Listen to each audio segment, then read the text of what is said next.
living the legacy of love. Om Shanti.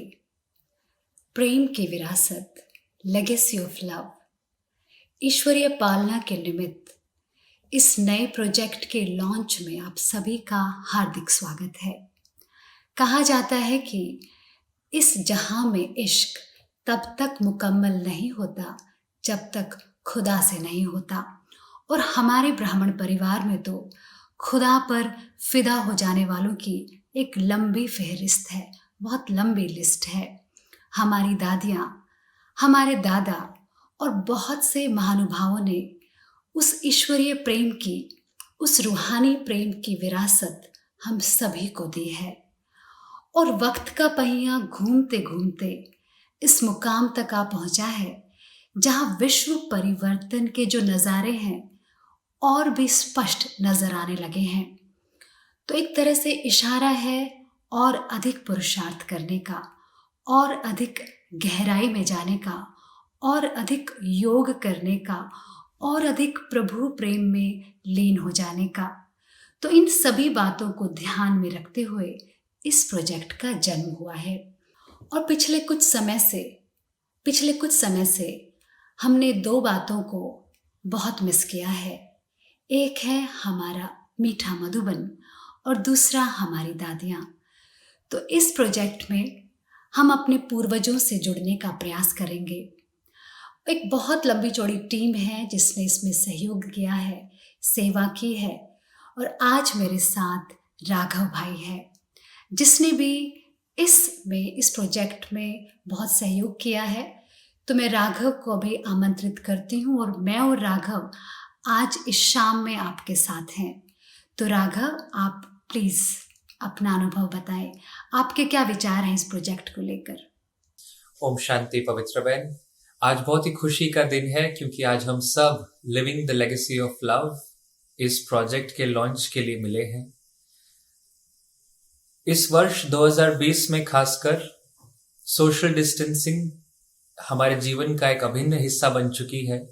फिर भी ऐसे टाइम पर जब हम सेंटर पे जा नहीं सकते, मधुबन जा नहीं सकते, ब्राह्मण परिवार से मिल नहीं सकते समक्ष, बहुत सारे ऑनलाइन प्रोग्राम्स, बहुत सारे ऑनलाइन क्लासेस और ऑनलाइन मीटिंग्स के माध्यम से सभी आपस में जुड़ करके, एक दूसरे से मिल करके और एक दूसरे से प्यार की शक्ति से जुड़ करके आगे बढ़ते आए हैं। ये पूरा साल बहुत ही खास रहा है, और जैसा कि आपने बताया कि मधुबन और हमारी मीठी प्यारी दादियां, इन दोनों को ही सभी ब्राह्मण परिवार बहुत मिस कर रहा है। ऐसे टाइम पर living the legacy of love ये प्रोजेक्ट एक बहुत ही खास अपॉर्चुनिटी लेकर के आया, विशेष मेरे जीवन में भी और हम सभी परिवार वालों के लिए, क्योंकि विश्व पूरा मिल करके कई सारे प्रोग्राम्स अभी तक करता आया है।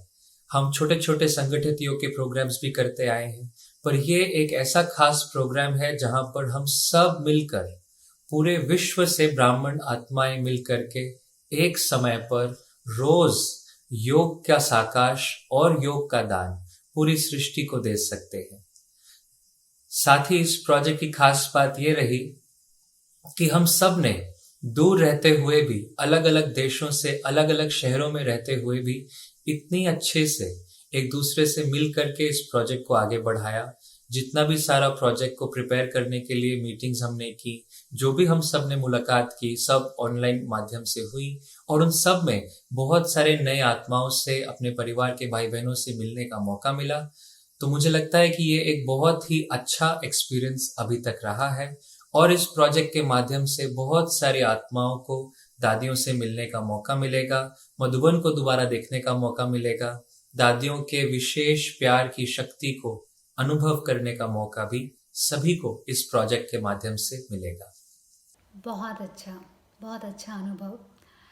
तो इस प्रोजेक्ट के लॉन्च के उपलक्ष्य में कुछ वरिष्ठ भाई बहनों को हमने आमंत्रित किया है।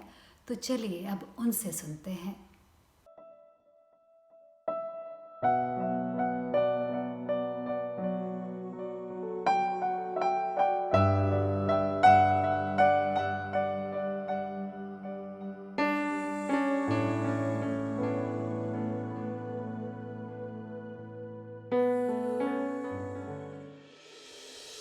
ओम शांति। बहुत वर्ष पहले की बात है, जब सारी न्यू दिल्ली में बाबा के केवल 2 सेंटर होते थे।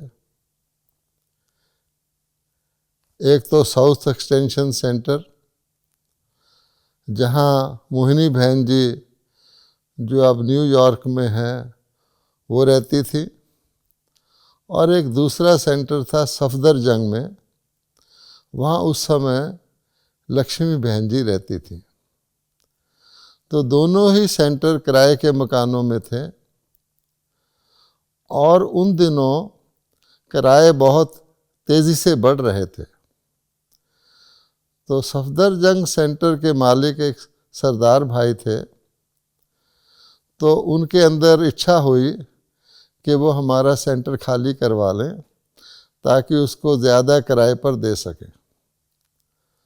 उन्हीं दिनों में वो रिटायर हुए थे, तो उन्होंने हमको कहा कि मैं रिटायर हो रहा हूँ, सरकारी मकान तो छूट जाएगा, अब मुझे ये मकान खाली कर दीजिए, मुझे इसमें रहना है। तो क्योंकि उन दिनों में किराए पर मकान लेना उस वक़्त बहुत महंगा पड़ता, 3-4 गुना किराया देना पड़ता और मुश्किल से मकान मिलते थे। तो हमने उनकी थोड़ी इंक्वायरी कराई, तो पता लगा कि उनका अपना एक दूसरा भी मकान है और जिसमें वो जाने वाले हैं। केवल वो उसको खाली इसलिए करवा रहे थे कि उसको ज़्यादा किराए पर चढ़ा सके। उन्हीं दिनों दीदी मनमोहिनी जी पांडव भवन दिल्ली में पधारी। तो वो भाई अपनी पत्नी के साथ दीदी जी को मिलने आए, इसी मंशा से कि कहेंगे कि मकान खाली कर दीजिए। तो दीदी जी ने मुझे बुलाया, मैं उनको पहचान गया। तो दीदी जी ने सारी बात सुनाई कि ये भाई खाली करवाना चाहता है, ये रिटायर हो रहा है बेचारा, इसको वहाँ रहना है। तो मैंने दीदी जी को उसके सामने ही बताया कि ऐसा है कि उनका तो दूसरा मकान भी है अपना, और उसमें पता लगा वो जाने वाले हैं, और इसको अगर हम खाली कर देंगे तो हमारे स्टूडेंट्स का क्या होगा। इतने सारे स्टूडेंट वहाँ आते हैं, वहाँ तो मकान मिलता ही नहीं है किराए पर, बहुत समय लगता है। तो उस वक़्त दीदी जी ने मुझे कहा कि देखो, मकान इनका है, इन्होंने हमको दिया और खुशी से दिया, जितना समय इन्होंने खुशी से दिया हमें रखना चाहिए। अब ये नहीं चाहते तो हमें इसको छोड़ देना चाहिए। तो वो बहुत खुश हो गया, दीदी जी की बात सुनकर बहुत ही खुश हो गया। तो मैंने कहा, दीदी जी अगर हम छोड़ भी देते हैं तो फिर हमें मकान कैसे मिलेगा, और बहुत ज़्यादा किराए बढ़ चुके हैं, दिनों दिन किराए बढ़ते जा रहे हैं, इन स्टूडेंट्स का क्या होगा, पता नहीं कितना समय लग जाए। उस सरदार भाई ने अपने आप दीदी को ऑफ़र किया कि आप मकान, बहुत काफ़ी बड़ी कोठी थी, आप इसका अगला हिस्सा खाली कर दीजिए और पिछले हिस्से में आप अपना सेंटर चलाइए, मैं पैसे भी नहीं लूँगा किराए के, और जब आपको मिले तब छोड़ देना। क्योंकि वो जानता था कि बैक साइड से तो सेंटर चलेगा नहीं, ये लोग रहेंगे तो जल्दी से जल्दी ये अपना कुछ और अरेंजमेंट कर लेंगे। तो ये कार्य हो गया। तो मैंने नोट किया कि हमारी दीदियाँ कितनी न्यायपूर्वक हैं, कितना दूसरे के दिल का भाव रखती हैं कि कोई व्यक्ति ऐसा वाइब्रेशन भी ना उठाता रहे कि मैं इस मकान को खाली कराना चाहता हूँ, इस मकान को खाली कराना चाहता हूँ। बिल्कुल प्योर वाइब्रेशन में वो रहे। आखिर ये घटना बनी निमित्त कि हमने पहली बार दिल्ली डेवलपमेंट अथॉरिटी के लैंड के लिए अप्लाई किया। वो लैंड हमें बाबा ने दिलवाई और वहाँ पर वो हमारा अपना सेंटर बना, जिसको अब हम मोहम्मदपुर सेंटर कहते हैं। तो ये है एक दीदियों की झलकी कि उनकी सोच कैसी होती है। ओम शांति।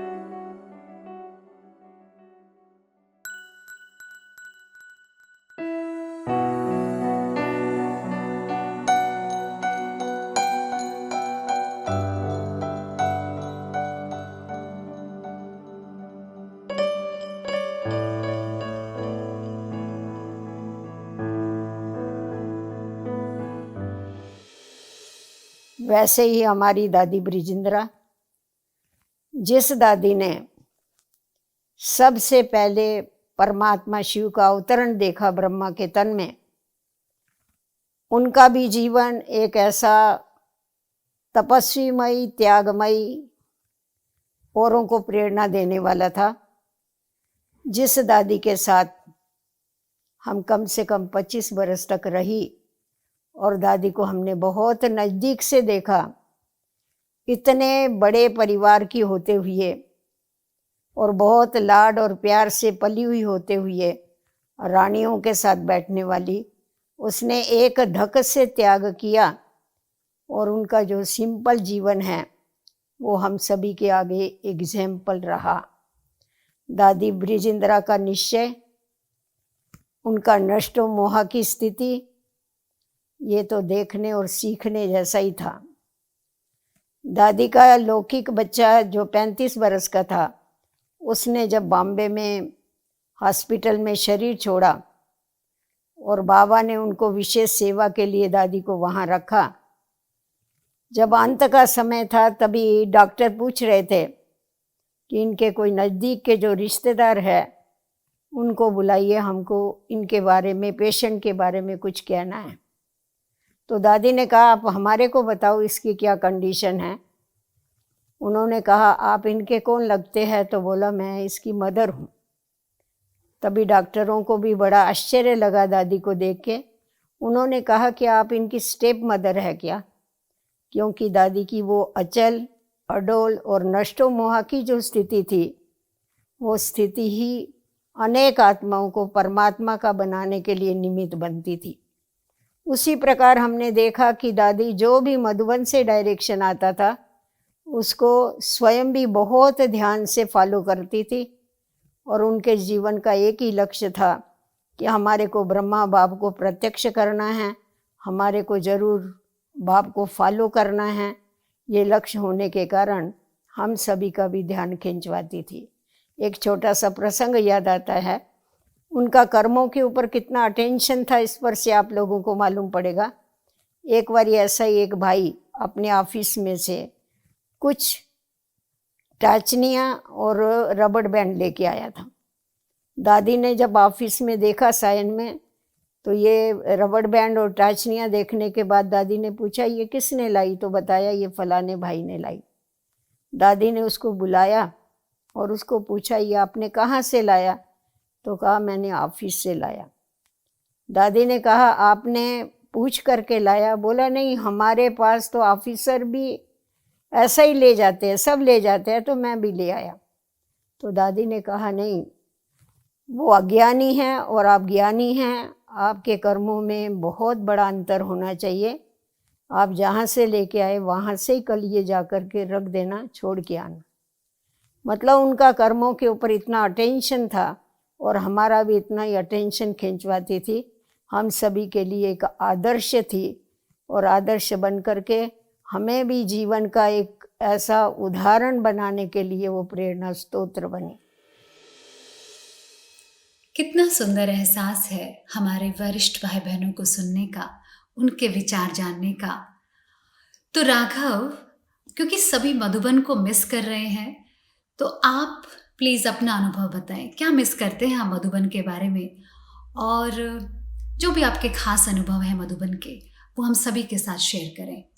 बिल्कुल ठीक कहा आपने पवित्र बहन, मधुबन हम सभी का घर है। हर त्योहार की यादगार मधुबन से जुड़ी है। मधुबन में होली मनाना, बाप दादा के साथ न्यू ईयर मनाना, मधुबन के आम, मधुबन में भाइयों के साथ खेलना और इतने सारे बड़े परिवार के साथ अलग अलग क्लासेस करना, योग भट्टी करना, दादियों से मिलना, ये सारी यादें ऐसी अनूठी यादें हैं जो हमें आज भी प्रेरणा देती हैं कि उन यादों के भरोसे, उन यादों की वजह से और उनकी प्रेरणा से हम आगे बढ़ सकते हैं। और मैं समझता हूँ पवित्र बहन, आपकी भी ऐसी जरूर कोई ना कोई खास विशेष यादें जरूर होंगी, तो आप भी हमारे साथ हमें शेयर करें कि आपकी मधुबन से ऐसी कौन सी खास यादें जुड़ी हैं। हाँ जी, मेरी भी बहुत सारी यादें जुड़ी हैं मधुबन से। और जब राघव आपने बताया कि आप बचपन में जाते थे, तो मुझे ध्यान है आप अभी तो बहुत बड़े हो गए, जब छोटे बच्चे थे तो भी मैं आपसे मिली थी मधुबन में ही और आपकी बहन से, तो वो सीन मेरे सामने अभी आ गया। लेकिन जो मधुबन का नाम आते ही बस पांडव भवन की वो मीठी सुगंध आने लगती है, वो शांति स्तंभ पर अगरबत्ती की खुशबू, और ऐसा लगता है जैसे ही मधुबन पांडव भवन में हम प्रवेश करते हैं, मुझे तो व्यक्तिगत रूप से ऐसा लगता है कि जैसे हम उड़ते हैं अंदर, चलते नहीं, हम उड़ते हैं। वो बार बार में चाय पीने जाना, एक बार नहीं बहुत बार जाना, और झोपड़ी में वो जगह पाने के लिए सुबह 2 बजे उठकर भाग भाग कर जाना, और बाबा के रूम के वो सारी मीठी यादें, और हिस्ट्री हॉल में जाना, सभी चारों तरफ योग कर रहे हैं और हम वहाँ बैठ बैठ के वो योग लगाना, सारी एक तरीके से ना वो हम साकार के दिनों में जैसे ट्रांसपोर्ट हो जाते हैं। तो मधुबन की तो हम कहेंगे कि 4 धाम में हमारी जैसे जान बसती है। तो वो चीज़ें सचमुच में एक चीज़ नहीं, लेकिन हर चीज़ बहुत अनोखी है वहाँ की। तो अभी हम आगे बढ़ते हैं प्रोग्राम में और हमारे भाई बहनों से सुनते हैं। तो ऐसे ही एक बारी लॉस एंजल्स से जब मैं शांतिवन पहुंची, 36 घंटे का जर्नी थी, तो दादी को मिलने के लिए आई। बहुत ही पावरफुल दृष्टि से, प्यार भरी मुस्कुराहट से दादी ने हमको वेलकम किया। कुछ समय के बाद हमने दादी को कहा कि दादी अभी मैं थोड़ा विश्राम करने जा रही हूँ। तो दादी ने कि क्यों जा रही हो, आप यहाँ ही सो जाओ। तो नीलू बहन ने और दादी ने हमको शक्ति भवन में बाजू के कमरे में वहां सुला दिया। तो शाम हो गई, तो संकल्प चला दादी का कि अभी उसको उठाओ नहीं, वो बड़ी नींद में है, तो उसके लिए खाना रख दो। जब उठेगी तो खाना, तो भूख लगेगी तो खाना तो खाना पड़ेगा। तो बहनों ने कहा अच्छा हम भंडारी में रख देते हैं। तो दादी ने कहा आधी रात थोड़ी वो भंडारी में जाएगी, ऐसे करो यहाँ रूम में ही एक टेबल पर बड़ी टिफिन में गरम रहे खाना, इसलिए टिफिन में रखो और प्लेट भी रखो, चम्मच भी रखो, नैपकिन भी रखो और ग्लास पानी भी रखो, ताकि वो अंधेरे में कहाँ ढूंढने जाएगी। तो ऐसे करके सब खाना रख दिया। जब मैं आधी रात उठी तो मैंने खाना देखकर इतना अंदर से दिल में खुशी रही। तो सुबह में कहा बहनों ने कि दादी का आपका बहुत ख्याल आता रहा। तो दादी के साथ शुरू से ही हमारा संबंध फ्रेंडशिप का रहा और बहुत ही दादी मीठी कि उसको कोई भी हमको शिक्षा देते थे तो दादी की वाणी इतनी पावरफुल थी कि उसी समय पिघल जाते थे और कार्य अच्छी तरह से करते थे। तो ये हमारा एक अनुभव पावरफुल रहा। ओम शांति।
प्यारे बाबा ने दादी हृदय पुष्पा जी को 1952 और 53 में जब बेंगलुरु भेजा, तो भेजने के पहले प्यारे बाबा ने कहा दादी जी से कि आपको बेंगलुरु जाना है।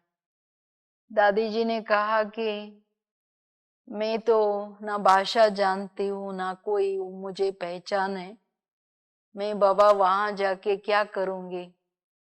तो फिर बाबा ने कहा बच्ची, आपका काम है सिर्फ मेरी याद में रहना, बाकी सारा सेवा जो है मैं करूंगा।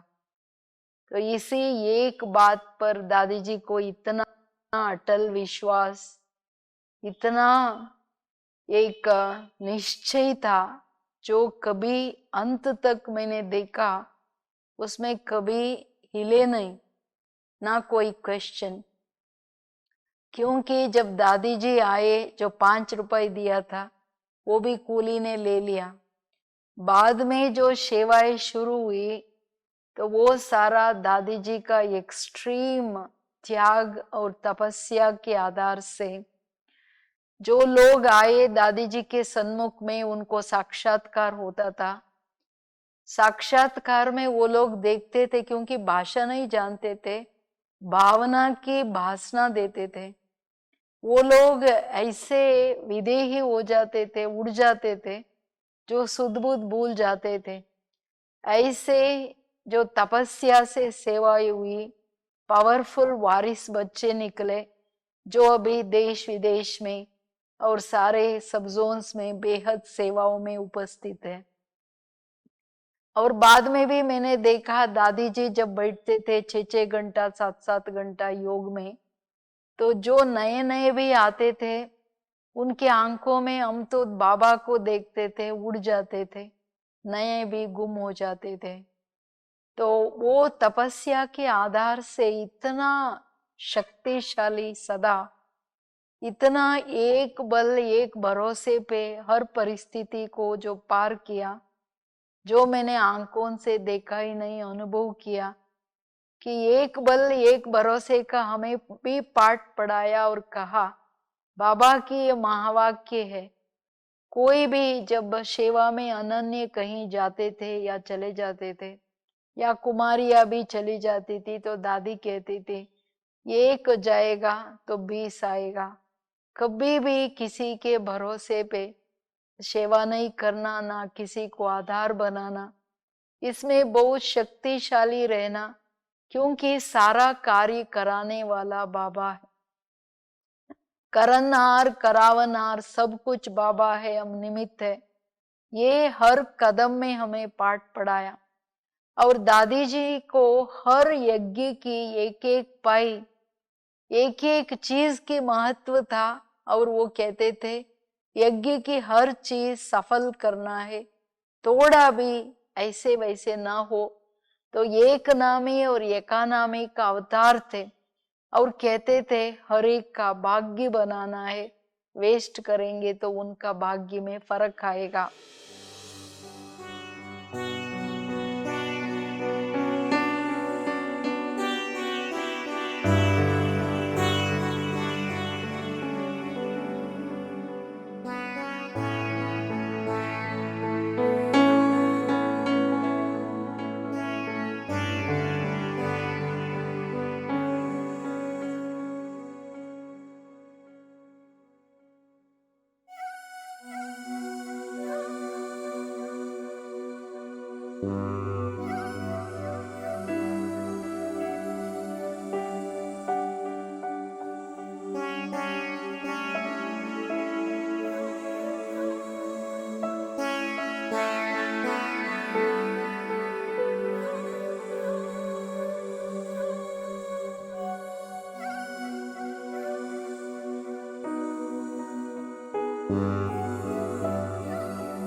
पवित्र बहन, आप तो हमें वापस मधुबन ले गए। जब आप कह रहे थे कि शांति स्तंभ की अगरबत्ती की खुशबू और मधुबन की सौंधी सौंधी हवा, वो मीठी यादें एकदम मेरे सामने झलकियां आ गईं। और मैं समझता हूं कि आप सभी भी जो हमें देख रहे हैं, आप सब भी सीधा मधुबन पांडव भवन पहुंच गए। पवित्र बहन, पांडव भवन को याद करते ही, मधुबन घर को याद करते ही दादियों की यादें तुरंत मन में आ जाती हैं। तो आपका दादियों के साथ विशेष अनुभव क्या रहा, आप हमारे साथ शेयर कीजिए। हाँ जी, एक अनुभव जो बहुत पांडव भवन से भी और दादियों से भी जुड़ा हुआ है, वो मैं ज़रूर शेयर करना चाहूँगी। एक बार की बात है, शायद जून जुलाई का मौसम था और शाम के रात के 9:30 या 10 बजे थे और मैं बस सोने की तैयारी में ही थी कि मुझे कुछ किसी के गीत गाने की आवाज़ आई आंगन से। तो मुझे लगा कि अरे मैं तो अपनी रजाई में घुस चुकी हूँ और अभी तो सोने को हूँ, लेकिन ये सॉन्ग कौन गा रहा है, गीत की आवाज़ कहाँ से आ रही है। मैंने कहा जो भी हो, ये तो मुझे जाना ही होगा जो जहाँ पे, क्योंकि वो सॉन्ग इतना प्यारा था, वो मैं आपको बताऊंगी अभी। मैंने चेंज किए कपड़े और मैं भाग के आई पांडव भवन के आंगन में, तो देखा बड़ी दादी बीच में बैठे हुए हैं और बहुत सारी सीनियर दीदियाँ उनके चारों तरफ, और सभी लोग एक गीत गा रहे हैं, न ये चांद होगा न तारे रहेंगे मगर हम हमेशा तुम्हारे रहेंगे। तो ऐसा प्यारा अनुभव स्मृति पटल पर वो हम कहेंगे सदा के लिए बैठ गया। और दूसरी बात मैं कहना चाहूँगी कि बड़ी दादी का ही दूसरा अनुभव है। मुझे जब समर्पित जीवन में मैंने प्रवेश किया तो उन्होंने मुझे एक अंगूठी पहनाई और एक शब्द या कहेंगे 2 शब्दों का उच्चारण किया, मुझे गले लगाकर उन्होंने कहा पक्का। तो मैंने कहा पक्का। तो उस पक्का शब्द ने पक्का रहने में सदा ही मदद की। और भी बहुत सारी बातें हैं जो हम शेयर कर सकते हैं, लेकिन अभी राघव, मैं आपसे सुनना चाहूंगी, आपके क्या अनुभव हैं दादियों के साथ के। ना ये चांद होगा न तारे रहेंगे मगर हम हमेशा बाबा तुम्हारे रहेंगे। ये गीत हम सभी का बहुत ही पसंदीदा गीत है और इस गीत से बहुत सारी यादें जुड़ी हैं। ऐसा ही एक इंसिडेंट मेरे को याद आता है कि जब रुक्मणी दादी जी दिल्ली में एक बारी यूथ से मिल रहे थे, तो बहुत सारे भाई बहनों से दादी मिले, दादी ने क्लास करवाया और रू रिहान के बाद दादी जब एक एक करके टोली दे रहे थे, तो दादी ने एक वादा लिया सबसे कि हम सभी बाप दादा की जो भी हमसे आश है उस आश को पूरा करेंगे। और फिर दादी ने हम सबके साथ एक गीत गाया, हम होंगे कामयाब एक दिन, हम होंगे कामयाब। ये गीत और वो वाक्य आज भी मेरी आंखों के सामने एकदम स्पष्ट दिखता है और ये प्रेरणा देता है कि अगर इतने बड़े आयु में भी और इतने वर्षों के बाद भी दादी में इतना उमंग उत्साह है कि हम बाबा की आश को पूरा करें, बाबा को प्रत्यक्ष करें, तो हम युवा भाई बहनों में कितना उमंग उत्साह होना चाहिए। ये इतना प्रेरणादायी इंसिडेंट एक रहा मेरे लिए और हम सभी को बहुत उस दिन अच्छा लगा। ऐसे ही एक बार मेरे को याद आता है कि जब छोटेपन में हम दादी शांतामणि जी से मिलने जाते थे, तो बहुत छोटे होते थे, दादी प्रश्नोत्तर नहीं करते थे, पर दादी हमेशा टोली देते थे और बहुत देर तक दृष्टि देते थे। हम दादी के सामने बैठे रहते थे और दादी बहुत देर तक, कम से कम 10-15 मिनट दादी हमें दृष्टि देते थे और ऐसा लगता था कि दादी बहुत सारा प्यार, बहुत सारी शक्ति उस दृष्टि से हमें दे रहे हैं। आज भी मेरे को वो बात याद आती है तो शांतामणि दादी का चेहरा और वो पूरा सीन सामने आ जाता है।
ओम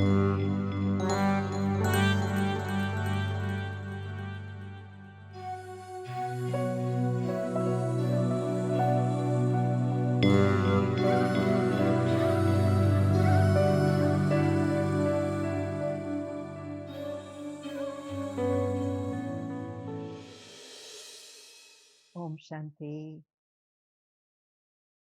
मेरा ये सौभाग्य है कि इस अवसर पर जबकि लेगेसी ऑफ लव प्रोग्राम चल रहा है तो दादी जानकी जी का थोड़ा कुछ अपना अनुभव सुनाऊं।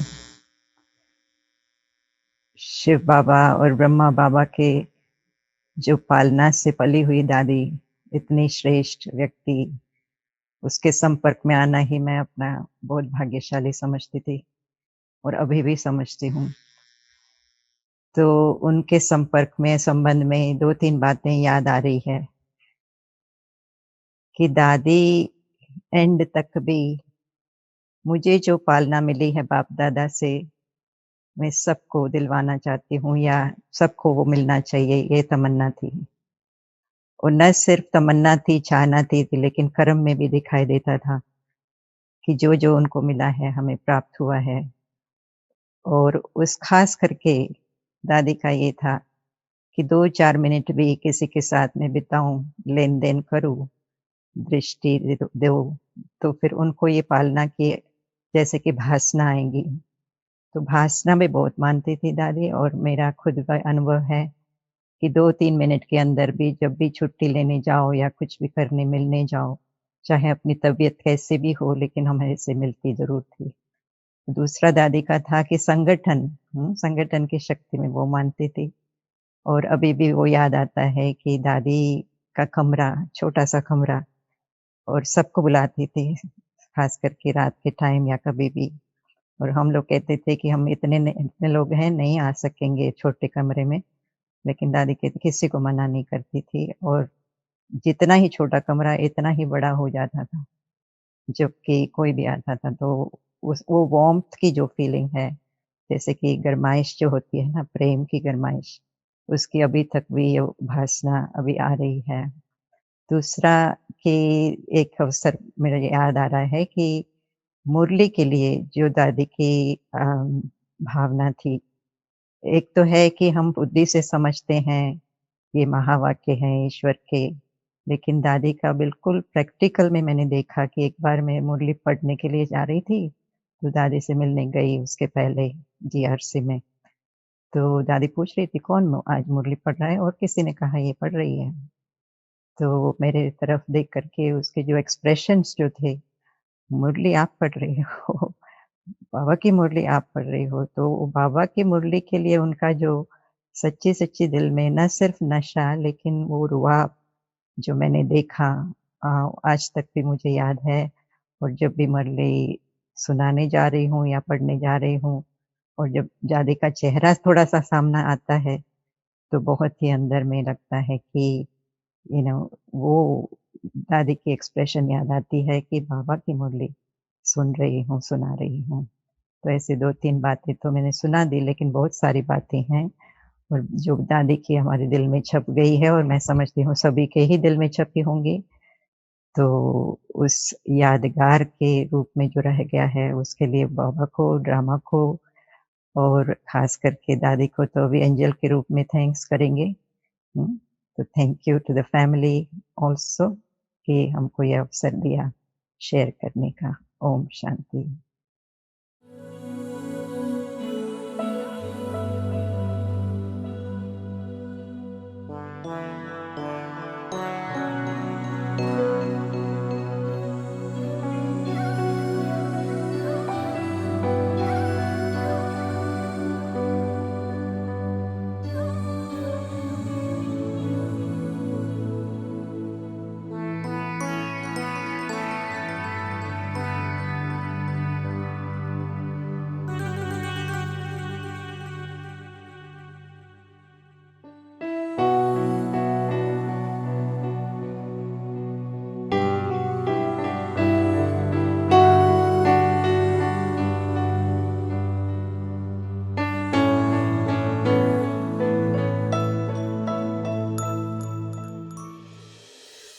तो मैं वर्णन कर रही हूँ अभी दादी जानकी जी की पालना की विशेषता।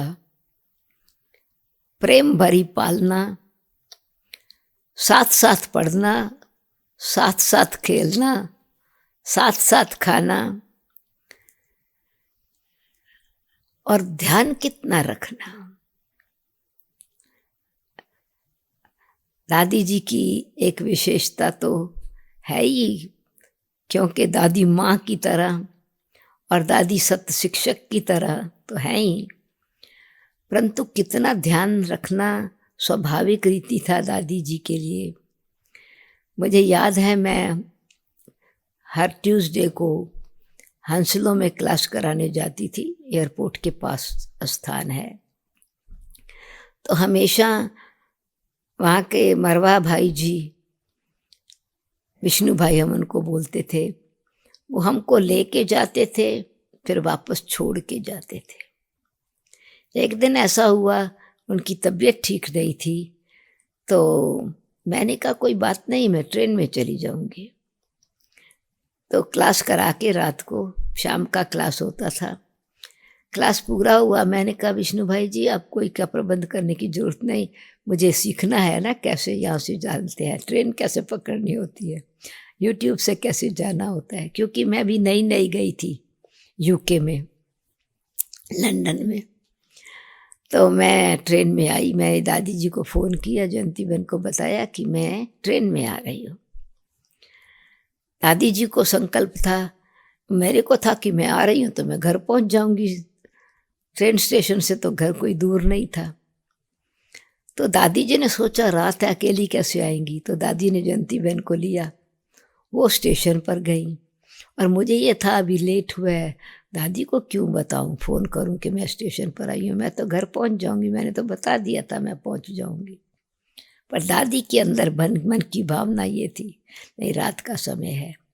तो दादी जी स्टेशन पर गई जयंती बहन के साथ, और मैं जो है वो दूसरे रास्ते से आई।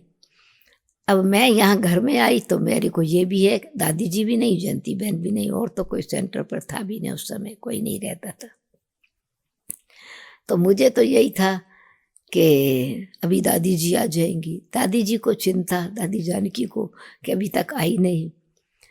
ऐसा करके दादी जी घर आई, तो यही कि मैं तो आपका इंतज़ार करती रही स्टेशन पर। मैंने कहा मैं यहाँ इंतज़ार करती रही, सॉरी।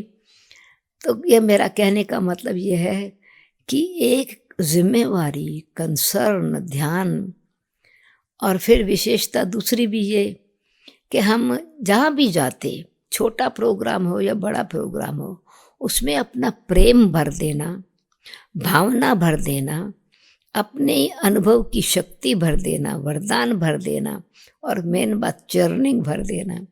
जब भी कोई प्रोग्राम होता था तो जयंती बहन, दादी और हम इकट्ठे जाते थे।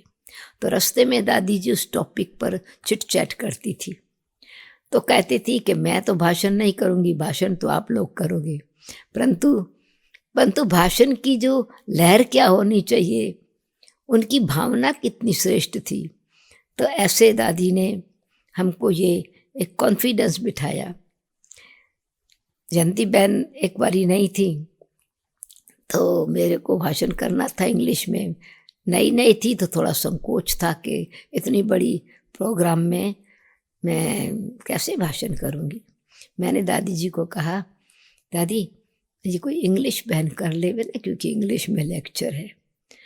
दादी का जो स्वरूप था शक्तिशाली, दादी ने कहा सुदेश, भाषा काम करती है या भावना और वाइब्रेशंस काम करते हैं? तो भाषा कॉन्शियस नहीं, लैंग्वेज कॉन्शियस नहीं, तुम्हारे वाइब्रेशंस, तुम्हारी भावना, तुम्हारा वो जिस स्वरूप से बाबा को याद करके करोगी, उनको लैंग्वेज भूल जाएगी। तो इस प्रकार से दादी जी एक स्वमान में भी बड़े स्नेह से टिकाती थी, और कोई भी कार्य होता था तो उसी रक्षाबंधन है या कोई त्यौहार है, मिल कर के करना है। तो और नोट्स आते थे मधुबन से, तो भी इकट्ठे ही पढ़ना है, स्कूल में हम पढ़ रहे हैं, इकट्ठे पढ़ रहे हैं, अच्छी चिट चैट करती थी। तो मतलब दादी जी की पालना, पढ़ाई और साथ साथ सेवा, ये हम त्रिमूर्ति कैसे मिलकर के करते हैं। ऐसे लगता था जैसे दादी जी तो बीच में स्तंभ है और हम दोनों जो हैं उनकी भुजाएं हैं। तो ये सारी यादें जो हैं, मुझे पूरा यकीन है कि जो भी सुन रहे हैं, हमें देख रहे हैं, उनके स्मृति पटल पर भी कुछ मीठी यादें उधर उभर कर आ रही होंगी। और एक छोटा सा अनुभव मेरा दादी जानकी जी के साथ भी है। बहुत सारे अनुभव हैं, पर उसमें से एक मैं बताना चाहूँगी कि बहुत बड़ा ग्रुप दादी से मिलने आया हुआ था और हम भी बैठे थे। तो मैं देख रही थी कि जो भी चीज़ें, जो भी सौगात सभी को दी जा रही थी, उसमें एक चीज़ थी, एक छोटा सा ब्लेसिंग कार्ड और एक दूसरा कुछ कार्ड और बहुत तरह की चीज़ें। तो दादी ने स्पेशली जो भी सेवाधारी थे उनको कहा कि एक एनवेलप लेकर आओ, एक लिफाफा लेकर आओ, और दादी ने खुद वो सारी एक एक करके चीज़ें डालनी शुरू की, बहुत सलीके से, और उसको पैक किया, कवर किया, फिर एक एक को दिया। दादी खुद इतने प्यार से, इतनी धीरज और धैर्यता के साथ, हमने देखा कि ऐसा नहीं कि भाई ये तो वीआईपी नहीं है, इनको तो कुछ भी चलेगा, नहीं, लेकिन वो बेशर्त प्यार, जो अनकंडीशनल लव जो दादियों से विरासत में मिला है, उसके तो क्या कहने। तो चलिए आगे बढ़ते हैं और हमारे वरिष्ठ भाई बहनों से सुनते हैं। ड्रामा अनुसार मैं 1971 में जब मधुबन में आया तो सबसे पहली मुलाकात हमारी आदरणीय दादी प्रकाश मणि जी से हुई। साथ साथ दीदी मनमोहिनी जी, जो बाप दादा के अव्यक्त होने के पश्चात संस्था की मुख्य प्रशासिका बन करके दोनों दादियों ने यज्ञ को बहुत प्यार से संभाला हुआ था। दीदी जी की दृष्टि में इतनी शक्ति थी जो दृष्टि से ही किसी को परख लेती थी। एक ही नज़र में जैसे सामने वाली आत्मा को की जीवन कहानी को समझ जाती थी। तो जब मैं दीदी के सामने आया तो दीदी मनमोहिनी ने मुझ आत्मा को ऐसे परख लिया और दादी जी को कहा कि इस बच्चे से पूछो, क्योंकि मेरी आयु बहुत छोटी थी उस समय, मैं 15 साल का था, इससे पूछो क्या वो यज्ञ में सेवाएं दे सकता है, यहाँ रह सकता है। तो दादी जी ने मुझे अपने साथ पांडव भवन में जो झूला है झोपड़ी के पास, वहाँ पर बिठाया और बिठा करके हमारी सारी जीवन पत्री पूछना शुरू किया कि आपने कितनी पढ़ाई किया है, कितनी आयु है, परिवार में कौन कौन से ज्ञान में है। जब मैंने सब स्पष्ट बताया तो दादी जी मुझे देखने लगी और कहती हैं कि अभी तो तुम बहुत छोटे हो और तुम अपने परिवार में इकलौते हो, तुम कैसे यहाँ समर्पित हो सकते हो। तुम्हारे लिए दीदी को बहुत संकल्प चल रहे हैं, दीदी समझ रही है कि तुम यहाँ रह सकते हो। तुमने कहा दादी मैं रह सकता हूँ अगर आप छुट्टी देंगी तो ऐसी रूह रियान हुई और दीदी ने एक ही निर्णय ले लिया था जैसे कि ये आत्मा इस यज्ञ के लायक है और इसको यहाँ रखना है। तो जब मैं छुट्टी लेने लगा तो दादी ने मुझे संदल पर बिठाया, क्लास में हिस्ट्री हॉल में क्लास चलता था, और कहा अपना अनुभव सुनाओ और अनुभव में बताओ तुम यहाँ से क्या लेके जा रहे हो, क्या छोड़ के जा रहे हो।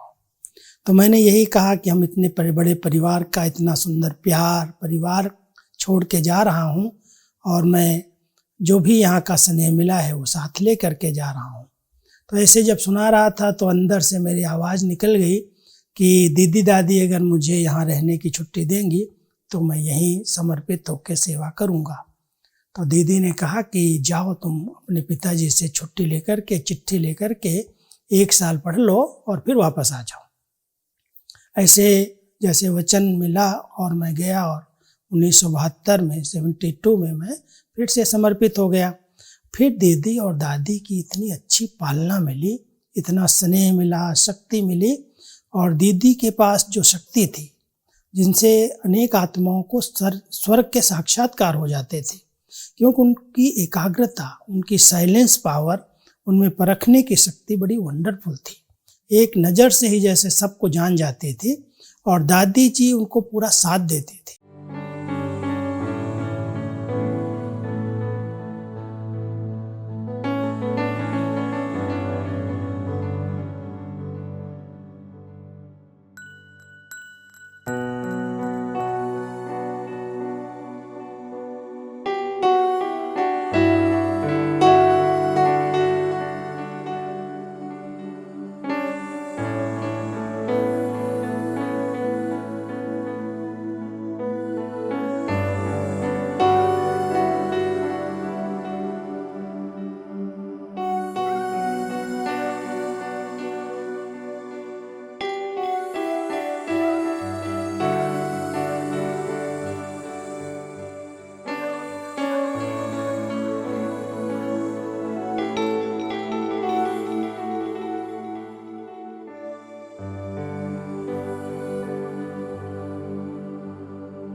ओम शांति। दादियों का निस्वार्थ स्नेह प्यार भिन्न भिन्न रूप से इस आत्मा को उपलब्ध हुआ। एक चीज जो प्यार की आज मैं उजागर करना चाहूंगी वो है अधिकार के रूप से उनसे मिली हुई शिक्षा। प्यार का एक रूप शिक्षा भी होती है। बाल्यकाल से मात्र 9 वर्ष की आयु से दादियों की पालना मिलना ये संगम का एक बहुत बड़ा भाग्य है। दादी प्रकाशमणि निमित्त बनी मुझ आत्मा को समर्पण करने की, जो बिल्कुल लक्ष्य नहीं था, लेकिन दादी जी के उमंग उत्साह से और ज्ञान युक्त स्थिति से दादी ने प्रेरित करके बाबा का बना दिया। बचपन से ही मुझे आर्ट एंड क्राफ्ट में रुचि थी, तो दादी के लिए स्लोगन कार्ड बनाने में मेरे को बहुत इंटरेस्ट आता था। दादी गुलजार जी जब दिल्ली आते थे तो हम अक्सर करके दादी के लिए स्पेशल स्लोगन कार्ड बना के ले जाते थे और बहनें बहुत उमंग उत्साह से हमें सेवा में आगे बढ़ाती थी। एक बार मेरे को ध्यान आता है कि जब दादी को हम स्लोगन कार्ड दे रहे थे तो दादी ने कहा कि ये आपने बनाया है। तो मैंने कहा हाँ दादी, हमने बनाया है। हम 3-4 भाई बहनें मिल करके बनाते थे, तो हम सभी मिलने गए थे। तो दादी ने कहा ये बनाते हुए आपको कैसा लगा? हमने कहा दादी हमें बहुत अच्छा लगा कि ये हम दादी को देंगे और दादी और VIPs को आगे स्लोगन कार्ड देंगी, तो ये कितनी बड़ी सेवा है। तो दादी ने कहा कि ये बहुत अच्छी सेवा है, क्योंकि जितने स्लोगन हम लिखते हैं उतनी बार वो स्लोगन हमारे मन में चलता है। तो दादी ने हमारा ध्यान खिंचवाया कि ये मन को बिजी रखने की बहुत अच्छी सेवा है। उस दिन से हमें ये लगा कि देखो इतनी बड़ी दादी एक छोटे से स्लोगन कार्ड को भी इतना महत्व देती हैं कि उसकी क्या विशेषता है वो दादी ने हमें सिखाई। बहुत अच्छा। क्योंकि आपने दादी गुलजार जी की बात की तो मुझे भी ध्यान आता है कि जब पहली बार मैं मधुबन गई थी तो जैसे मैं अपनी जैसे मॉडर्न लड़कियां होती हैं कॉलेज की, फर्स्ट टाइम मैं मधुबन गई थी, बहुत छोटे छोटे बाल और अपने जीन्स में इस प्रकार से मैं घूम रही हूँ। लेकिन जैसे ही दादी की जो भी दादी का जो भवन है वहाँ पर मेरी नज़र पड़ी, मुझे लगा भाई यहाँ पे कौन रहता है, मुझे तो यहाँ पे मिलना है जो भी रहता है। तो आसपास के लोगों से पूछा गया तो पता चला वहाँ दादी गुलजार जी रहते हैं। तो मेरे साथ मेरी एक दूसरी फ्रेंड और हम दोनों कम से कम 4 घंटे बाहर बैठे रहे एवर हेल्दी के पार्क में कि इस बिल्डिंग से जैसे ही दादी बाहर आएंगे हमें मिलना है।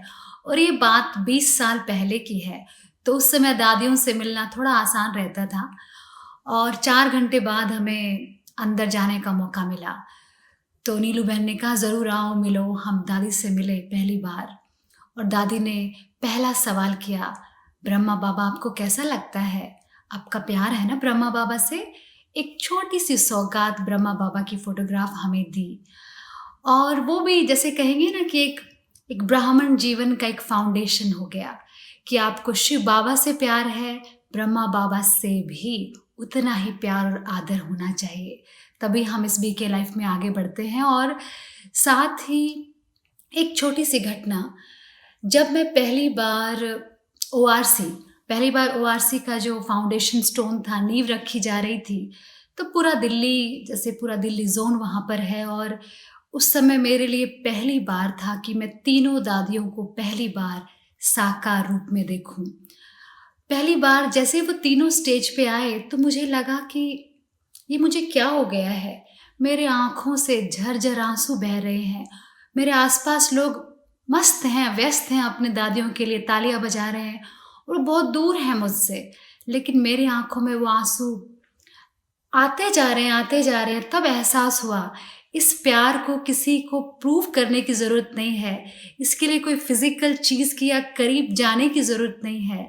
आप उनके उस अनकंडीशनल प्यार को सदा महसूस कर सकते हैं और वो विरासत आज तक भी हमारे साथ है। आज हम आपस में मिल रहे थे तो उसमें ये बात निकली कि बाबा हम बच्चों को कैसे प्यार करते हैं, क्योंकि बाबा के लिए तो सब बच्चे एक समान हैं, लेकिन समान होते भी हर बच्चे की अपनी विशेषता होती है, जिस विशेषता के कारण जब वो बाबा के सामने जाते हैं तो उन्हों को भी, खुद को भी वो विशेषता याद आती है, तो उनके नैनों अथवा चैन में फर्क आ जाता है।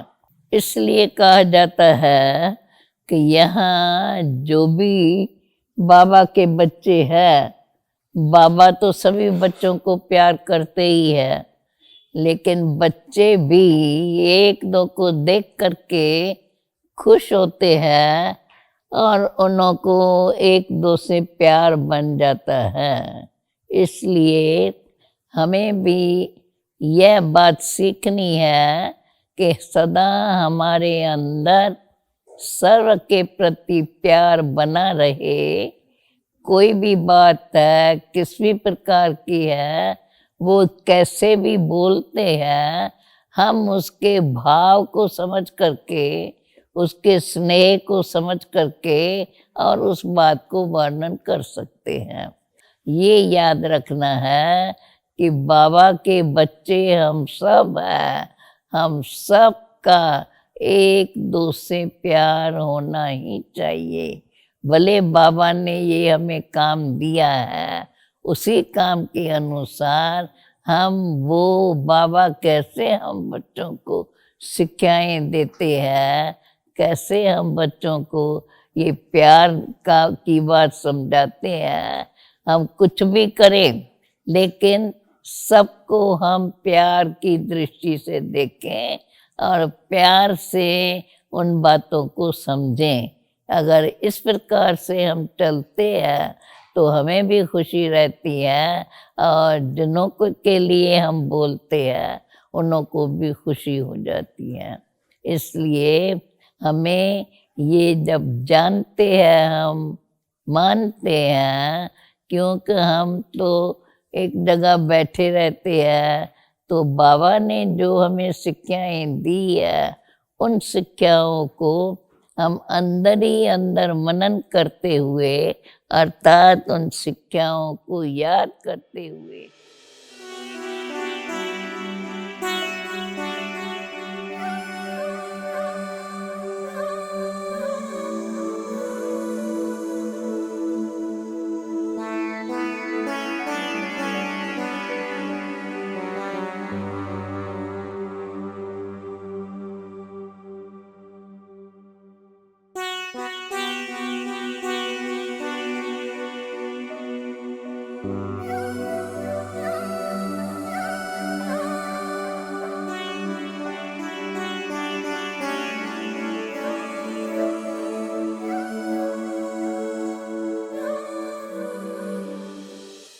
Living the legacy of love.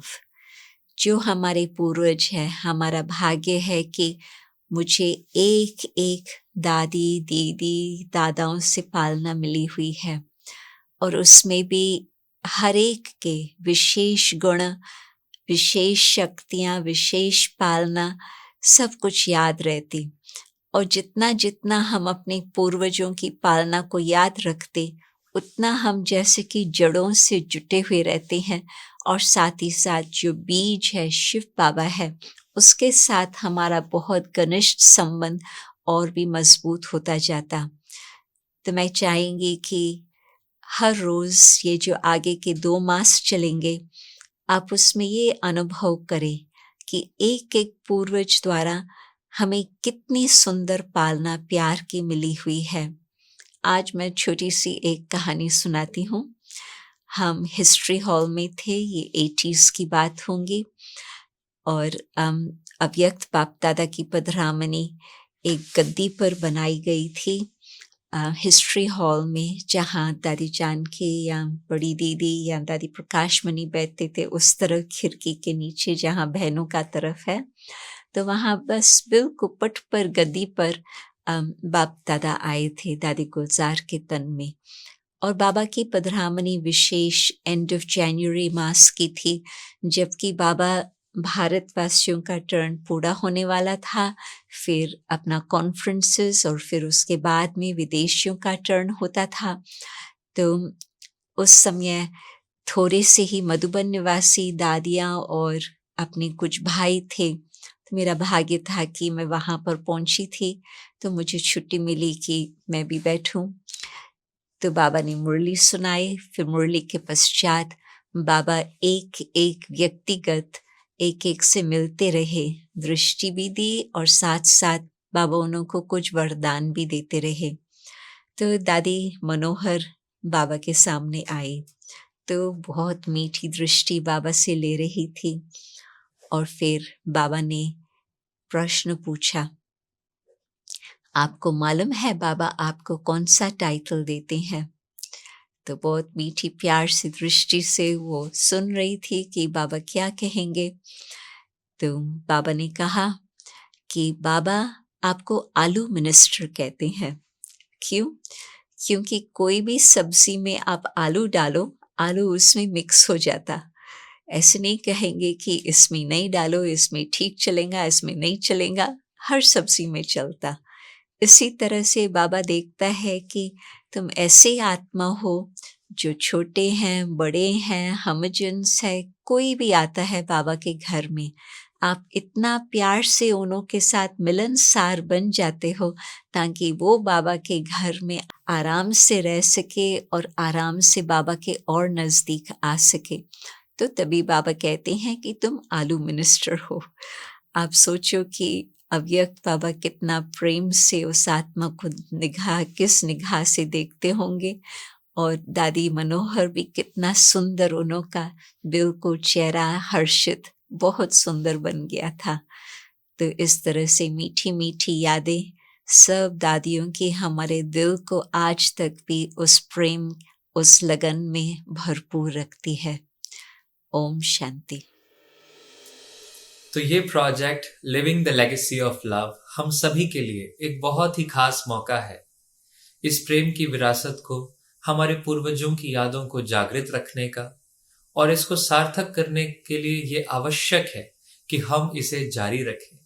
जो प्यार हमें दादियों से और बाप दादा से मिला है, हम उसे और लोगों के साथ जरूर बांटें। और मैं राघव आपके साथ सहमति में एक बात और कहना चाहूँगी कि जैसे बाबा कहते हैं कि सूर्य की रोशनी स्वतः ही सूर्य को सिद्ध करती है, तो जो ईश्वरीय प्रेम, जो रूहानी प्रेम लोग हमसे महसूस करेंगे, उससे दादियों का प्रेम और ईश्वरीय प्रेम स्वतः ही सिद्ध होगा। ओम शांति। 1 जनवरी 2021 से शुरू होने वाला ये प्रोजेक्ट 2 महीने तक चलेगा, और रोज शाम को 6 बजे एक नया वीडियो YouTube के माध्यम से लॉन्च किया जाएगा। बीके सस्टेनेंस YouTube चैनल पर आप ये वीडियो देख सकते हैं। 15 मिनट का ये वीडियो पूरे विश्व में एक ही समय पर लॉन्च किया जाएगा, और इसमें दादियों के क्लासेस और योग भट्टी का विशेष प्रोग्राम रहेगा। तो आइए 15 मिनट रोज हम सब मिलकर के इस विश्व को साकाश देते हैं, और एकता और प्रेम के सूत्र में एक दूसरे से बंध जाते हैं। ओम शांति।